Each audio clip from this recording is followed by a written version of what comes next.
say I inherited it, and maybe I'm a member of the jet set. Do you think I give a damn about all? Amidst the backdrop of mid-century American noir, a surprising moment unfolded in The Killers that left audiences in disbelief. Angie Dickinson, portraying a pivotal character, took a bold step that defied expectations by appearing without her pants during a crucial scene. This daring choice not only showcased her confidence, but also highlighted the film's shift towards a more provocative and edgy narrative. The film, directed by Don Siegel, transformed Ernest Hemingway's original short story into a gripping crime drama filled with themes of betrayal and seduction. Dickinson's audacious decision added a layer of complexity to her character, emphasizing the film's exploration of moral ambiguity and the darker sides of human nature. As the story unfolds, her character navigates a world rife with danger and deception, making her choice all the more impactful.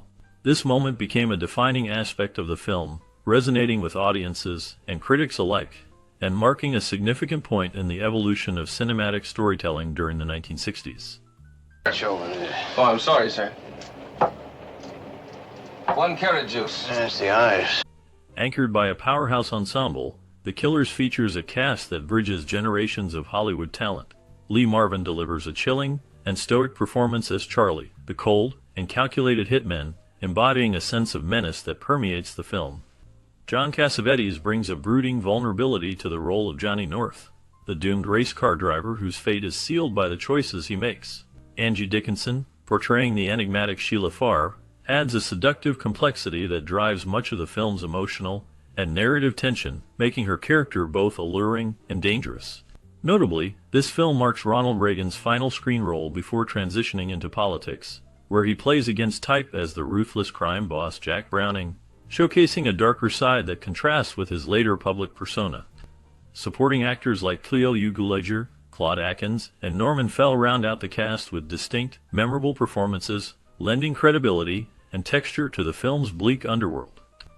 The casting choices elevate the story's tension and morality play, enhancing the film's status as a unique contribution to the noir genre.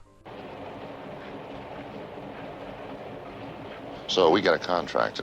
The narrative opens with a gripping scene where 2 contract killers, Charlie and Lee, enter a school for the blind with a chilling purpose to eliminate Johnny North, a former race car driver. What makes this moment striking is Johnny's unexpected reaction.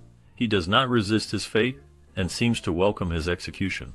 This peculiar acceptance raises questions and sets the stage for a deeper investigation into Johnny's life and the reasons behind his resignation to death. As Charlie and Lee delve into Johnny's past, they uncover a fragmented tale filled with love, betrayal, and a stolen fortune. The story evolves beyond a simple murder-for-hire plot, as Charlie becomes increasingly obsessed with the psychological and financial motives that surround Johnny's demise. This obsession hints at a larger conspiracy at play, drawing the audience into a complex backstory that challenges the typical hitman narrative. The killers transform from mere executioners into unlikely detectives, navigating a web of intrigue that reveals the intricacies of human emotions and the consequences of past actions. The unfolding drama captivates viewers, inviting them to ponder the nature of fate and the choices that lead to tragic outcomes. The film's exploration of these themes adds depth to the characters and their motivations, making it a compelling watch that lingers in the mind long after the credits roll. There's more action there. Approximately 3 minutes to race Take a look at time. that. I know, it's very nice. Come on, Johnny. You know my partner, Joe Gloom? As Charlie reflects on the unusually high payout for Johnny's murder, his suspicions begin to grow. The staggering sum offered, nearly 3 times their standard rate, raises red flags in his mind. He starts to theorize that their employer might be hiding more than just a motive for revenge. This leads him to consider the possibility that the killing is connected to a heist that went wrong. Further investigation reveals whispers of a $1 million robbery, with the spoils potentially still unaccounted for. Driven by a mix of greed and curiosity, Charlie decides to disregard the usual protocols and embarks on a personal investigation. He seeks not only answers, but also a chance to claim a part of the missing fortune. This shift from being a killer to taking on the role of an investigator introduces an ironic twist to his character. It highlights the film's deeper themes of moral ambiguity, professional detachment, and personal ambition within the treacherous underworld. Charlie's journey reflects the complexities of trust and betrayal, making his story both compelling and thought-provoking. North. North? Friend of mine? Johnny North. He used to drive. As the investigation unfolds, all roads lead back to Sheila Farr, a captivating woman whose beauty and charm draw in those around her. Sheila becomes romantically involved with Johnny shortly before his final race, and her role in the mystery is shrouded in ambiguity. Was she merely a pawn in a larger game, or did she possess the cunning to manipulate events to her advantage? As Charlie and Lee delve deeper into the case, they uncover a tangled web of emotional manipulation and deceit that centers around Sheila. She serves as the link between Johnny and Jack Browning, the man suspected of orchestrating the heist. Her close relationships with both men suggest that she may have played a crucial role in either facilitating or undermining the crime. The film paints Sheila as a classic femme fatale, her seductive charm concealing a calculating nature. This duality blurs the lines between victim and villain, allowing the narrative to explore the destructive forces of love and ambition in a morally ambiguous world. Sheila's character embodies the complexities of human relationships, revealing how desire can lead to both passion and peril. The tension surrounding her actions keeps viewers guessing about her true intentions, making her a central figure in the unfolding drama. The film ultimately invites reflection on the consequences of choices made in the name of love and ambition, leaving audiences to ponder the true nature of Sheila Farr. Simple head. Oh, not for me. And he knew we were coming. Initially, the film The Killers was not meant for theaters, but was created as a television production. It was originally titled Johnny North, and was part of NBC's Project 120, which aimed to bring a more cinematic quality to TV movie. This project was ambitious but ultimately short-lived. The film's content, however, proved to be too intense for television audiences of the time. Its unapologetic violence, dark themes, and morally ambiguous characters did not align with the standards expected for primetime viewing in the early 1960s. Executives at NBC found the film too graphic and unsettling, leading them to reject it for broadcast. Recognizing the film's potential for a theatrical release, Universal Pictures stepped in and decided to release The Killers in cinemas instead. This shift allowed the film to reach a broader audience and showcase Don Siegel's bold direction. The film's darker, more cynical tone helped to shape the neo-noir genre that would gain popularity in the following decades.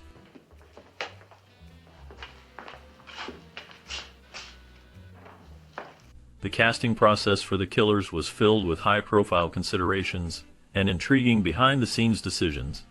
The role of Johnny North attracted attention from several major stars of the era, including Steve McQueen and George Papar, both known for their tough, stoic screen personas. However, the part eventually went to John Cassavetes, an unconventional but inspired choice. Cassavetes brought a raw emotional depth and inner torment that fit the tragic arc of Johnny's character. Ironically, director Don Siegel later discovered that Cassavetes had minimal experience with driving, let alone the high-performance racing demanded by his role. Despite this irony, Cassavetes' performance as a haunted and betrayed man added a layer of complexity that arguably outweighed the need for authenticity behind the wheel. His casting illustrated the film's focus on psychological realism over surface-level believability. The decisions made during casting not only shaped the film's narrative, but also highlighted the creative risks taken by the filmmakers to prioritize character depth and emotional truth. A lapse of practice. Tremendous action in the pits, and we're very fortunate the weather is good for us. We've got a good sunny... For Don Siegel, directing the 1964 version of The Killers was a significant milestone in his career, marking a journey that began nearly 2 decades earlier. In the mid-1940s, Siegel was considered for the role of director for the original 1946 adaptation of Ernest Hemingway's story. However, the opportunity went to Robert Siodmak, whose version became a classic in the film noir genre. This earlier setback did not deter Siegel. Instead, it fueled his ambition. When he returned to the material in 1964, he seized the chance to infuse the narrative with his unique vision, reflecting contemporary themes and styles. Siegel was known for his ability to create efficient pacing and an unflinching tone, often focusing on hardened male characters. In this adaptation, he transformed the minimalist source material into a complex tale that explored crime, consequence, and moral ambiguity. This project represented a personal full-circle moment for Siegel, allowing him to reinterpret the original story with the creative freedom and maturity he had developed over the years. For In an unconventional move, the film The Killers made a unique choice regarding its musical score. Instead of creating new music specifically for the film, the producers decided to use existing pieces from Universal Pictures' music library. This decision was particularly fitting given the film's origins and themes. Much of the score was derived from the work of Henry Mancini, who had composed music for Orson Welles' classic film Touch of Evil in 1958. By repurposing these powerful and moody compositions, the filmmakers were able to enhance the dark tone of The Killers. The music was carefully edited and arranged to align with the tempo and rhythm of Don Siegel's direction. This approach not only saved time and resources but also added a layer of depth to the film. The familiar sounds created an auditory connection to the legacy of film noir, enriching the atmosphere and amplifying the sense of foreboding and tension that runs throughout each scene. The choice to adapt existing music rather than commission a new score proved to be an economical yet effective strategy, allowing the film to resonate with audiences on a deeper level. The haunting melodies and dramatic undertones contributed significantly to the storytelling, making the film a memorable experience. Yeah. All the way. When? Few days. The overall tone and style of The Killers is heavily influenced by its cast's nuanced performances and striking on-screen presence.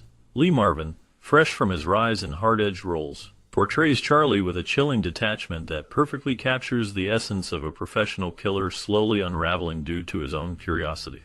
His steely demeanor is balanced by the smooth and seductive charisma of Angie Dickinson, whose performance as Sheila Farr brings a smoldering intensity to the screen. Her femme fatale persona is neither cartoonish nor passive. Instead, she radiates agency and danger. Together, their interactions evoke a gritty sophistication reminiscent of Rat Pack-era cool, blending mid-century glamour with noir's classic cynicism. These layered performances elevate the film beyond its crime plot, embedding it with a cultural style that resonates with the swinging yet shadowy tone of the 1960s. The film's aesthetic is a reflection of its time, showcasing the complexities of human nature through the lens of crime and morality, making it a significant piece in cinematic history. Charcoal corner better than most passenger cars. I'll tell you when to go. The film The Killers begins with a striking and unsettling scene that sets the tone for the entire story. Two assassins, Charlie and Lee, arrive at a school for the blind, a location that is both unusual and deeply symbolic for a murder. Their identical dark suits and sunglasses create an image of chilling professionalism, emphasizing their role as cold-blooded killers. As they carry out their task, they execute Johnny North in front of a room full of blind witnesses. This choice of setting flips the traditional idea of eyewitness testimony on its head. The witnesses can hear the events unfold, but cannot visually identify the killers, highlighting a theme of perception and ambiguity. This disorienting moment signals to the audience that the narrative will explore complex moral questions rather than clear distinctions between right and wrong. The School for the Blind serves as a powerful metaphor for the moral blindness that affects the characters throughout the film, suggesting that their actions are driven by a lack of understanding and empathy. The opening scene effectively immerses viewers in a world where violence is calculated and the consequences are obscured, setting the stage for a gripping exploration of human nature and morality.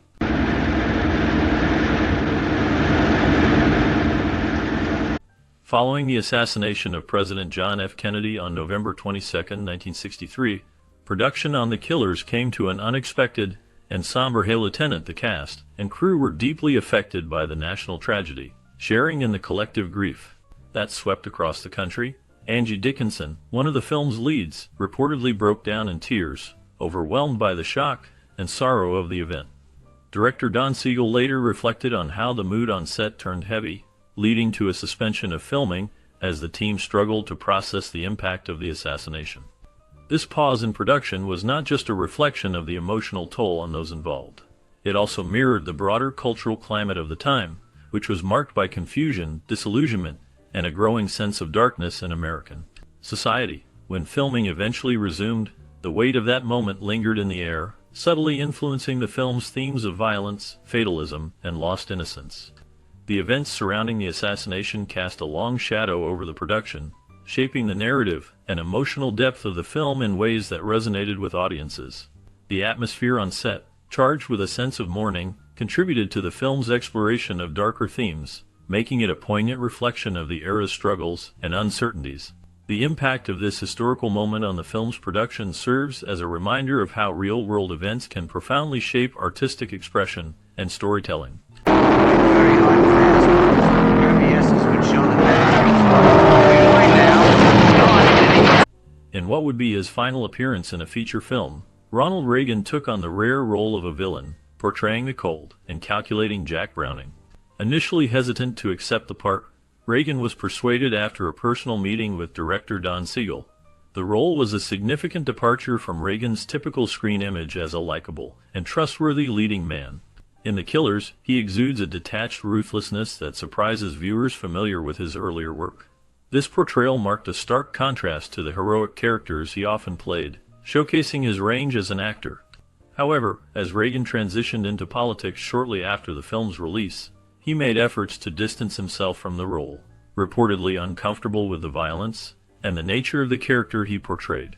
Over time, Reagan would seldom mention the film publicly, making it a curious and somewhat controversial footnote in both his acting and political careers.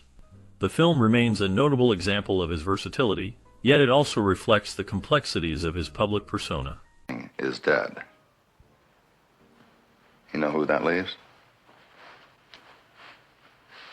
Filming began with a striking choice, capturing the movie's climactic final moment as the very first scene. Lee Marvin's character faced a fatal shooting, a pivotal moment that required him to collapse convincingly.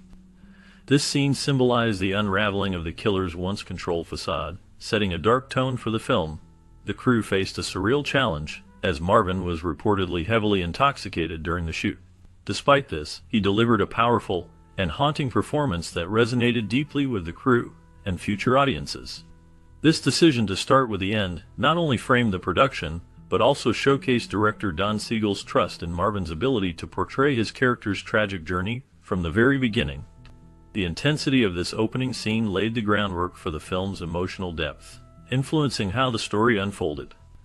The choice to film such a critical moment first added a unique layer to the production process, making it a memorable experience for everyone involved. An accident of this magnitude, the emergency vehicles are being dispatched, the ambulance, the regular, and they are getting... The film The Killers, released in 1964, is notable for its exploration of themes such as fate, violence, and moral ambiguity. A lesser-known piece of trivia about this film involves a deleted moment from the final scene. Originally, after the intense shootout, a police officer was meant to approach Charlie's lifeless body, checking for signs of life. This moment was intended to provide a brief sense of closure for the audience. However, this epilogue was ultimately cut from the theatrical release. The decision likely stemmed from a desire to maintain the film's abrupt and bleak ending, which leaves viewers with a sense of unresolved tension. Although audiences never witnessed this moment, it has been preserved in a series of rare production stills and early script drafts. The choice to remove this scene highlights the film's commitment to ambiguity and moral complexity, refusing to offer a neat or comforting resolution. This aligns with the cinematic trends of the era, which favored open-ended and introspective conclusions that provoke thought and leave lingering questions rather than providing final answers. Where is it? Can't you get it through your heads? Johnny North took it. One of the film's most intriguing Easter eggs for classic movie aficionados is the appearance of Virginia Christine, who plays a blind secretary in the 1964 version of The Killers. Her casting serves as a subtle nod to the original 1946 adaptation, in which she also appeared in a supporting role. While Christine's screen time in this version is brief, her presence adds a layer of continuity and intertextual charm, bridging the two adaptations of Hemingway's story. This connection highlights the way filmmakers often pay homage to earlier works, creating a richer viewing experience for audiences familiar with both films. Outside the world of noir, Christine became a household name through her long-running role as Miss Olson in Folgers coffee commercials, where she portrayed a friendly, helpful woman who always knew just how to make the perfect cup of coffee. Her casting here offers an ironic twist, playing a character in a much darker, more morally ambiguous setting, underscoring how actors of the era often juggled vastly different screen personas across film and television. This contrast between her roles showcases the versatility of actors and the diverse narratives they can inhabit, making her brief appearance in The Killers all the more memorable.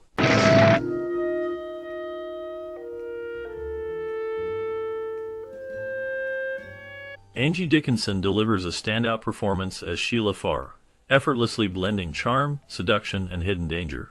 Her portrayal is a masterclass in controlled ambiguity, where she skillfully navigates the complexities of her character. At times, she appears warm and inviting, drawing the audience in with her allure. Yet, in other moments, she becomes distant and calculating, leaving both the male leads and viewers uncertain about her true intentions. Dickinson imbues Sheila with a magnetic presence that captivates and intrigues, making her a focal point of the film. Rather than relying on exaggerated femme fatale tropes, she employs subtle glances, layered dialogue delivery, and nuanced body language to build tension and suspense. This approach not only enhances her character, but also reflects the evolving representation of women in 1960s cinema. Intelligent and empowered, Sheila is willing to bend traditional morality to achieve her goals. Her role elevates the film's dramatic stakes and solidifies Dickinson's status as one of noir's most compelling female figures. Do I make you nervous? So far, yes. Oh, come on. Off-screen, Angie Dickinson projected an image of independence and glamour that mirrored the strength and sensuality of her film roles. This duality made her a captivating figure in Hollywood. In March 1966, she appeared on the cover of Esquire magazine wearing nothing but a baby blue sweater and white heels. This image was provocative for its time and caused a significant stir in both media and public discourse.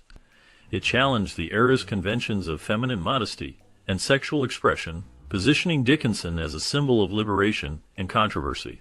The cover blurred the line between starlet and cultural icon, enhancing her reputation as a woman who controlled her image and unapologetically leaned into her sexuality. The attention it drew further cemented her as a defining figure of 1960s Hollywood glamour. She not only captivated audiences on screen, but also influenced the broader cultural conversation around femininity and boldness. Her presence in the media reflected a shift in societal norms, showcasing a new kind of woman who embraced her power and sexuality without hesitation. This is once again, all cars going through very nicely. This is the part of the course that is really dangerous. Try to negotiate. Angie Dickinson later revealed that the now famous Esquire cover was a carefully calculated decision meant to balance allure and mystique. She described her intent as striving for a naughty but nice persona, seductive but not vulgar, confident yet coy. This approach reflected her desire to present a complex image that resonated with the audience while still adhering to the social norms of the time. Interestingly, she expressed regret about the editorial caption "The Happiness of Angie Dickinson," which appeared alongside the image. Dickinson felt the cheerful label undermined the sultry, self-assured tone she aimed to convey. This reflection offers insight into her nuanced understanding of public image and media manipulation at a time when female celebrities often had little control over how they were portrayed. By intentionally pushing the boundaries of 1960s conservatism while maintaining control over her narrative, Dickinson demonstrated a savvy awareness of the power of visual storytelling, on and off screen.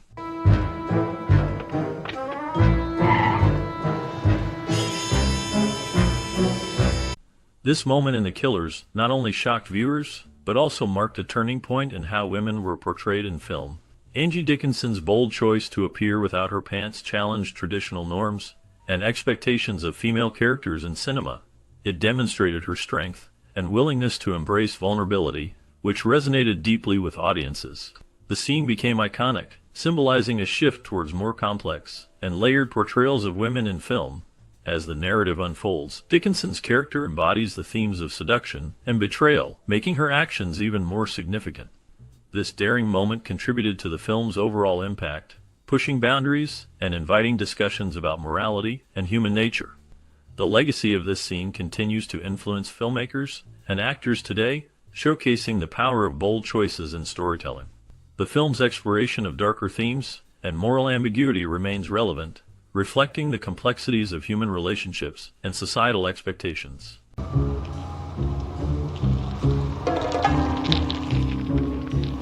Here he comes.